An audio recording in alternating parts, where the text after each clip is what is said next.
em dic Laura Jordà i el nostre grup i jo hem vingut a entrevistar-te per conèixer el teu treball. Gràcies. Hola, sóc l'Àngel i ara et faré unes quantes preguntes. Com vau arribar a dedicar-vos al crowdfunding? Doncs vam començar ara fa 7 anys, a finals del 2010, i tot va ser la idea són 3 fundadors els que van crear Verkami, i són un pare i 2 fills, ¿vale? Doncs el pare va veure que als Estats Units estava fent això del crowdfunding a una empresa que és supergran i té molts projectes, que es diu Kickstarter, i van dir, ostres, per què no fem una cosa així també aquí, dintre de l'estat espanyol, que no hi havia res de similar, i ja començaven a tenir molts projectes, problemes per tenir finançament i per poder-se dur a terme, no?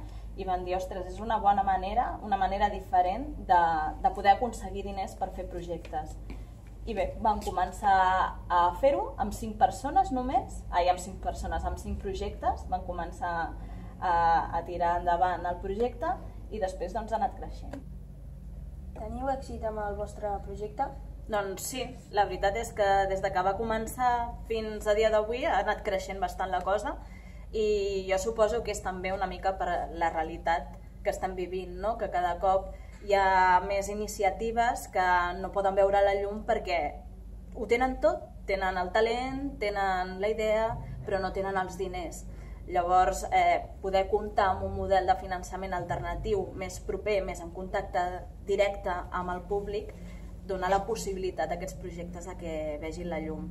I una altra qüestió, quants projectes haveu aconseguit de financiar, uns projectes artístics? Doncs a dia d'avui són 5.930 projectes els que hem aconseguit finançar. No són tots els projectes que s'han presentat a la plataforma, perquè diguéssim que nosaltres seguim un plantejament que és que si no aconsegueixes el 100% dels diners que demanes, no obtens el finançament. És una condició sine qua non que aconsegueixis els diners que demanes.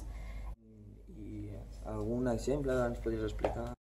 Un cantautor que es diu Jero Romero, que anteriorment havia tingut un grup de música bastant conegut que es deia The Sunday Drivers, i ell va fer una campanya, era molt a l'inici de Verkami i molt a l'inici de que la gent, almenys aquí a Espanya, sapigués què és el crowdfunding, no?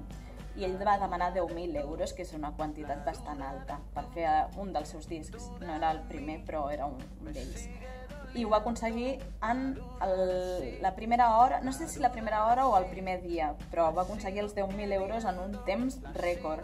Ja li quedaven 39 dies de campanya, on va seguir recaptant i va haver d'augmentar la tirada de discos que volia fer, va millorar també les condicions del disc, va millorar també les recompenses que donava a les persones que portaven, que nosaltres anomenem mecenes, i va ser tot un èxit.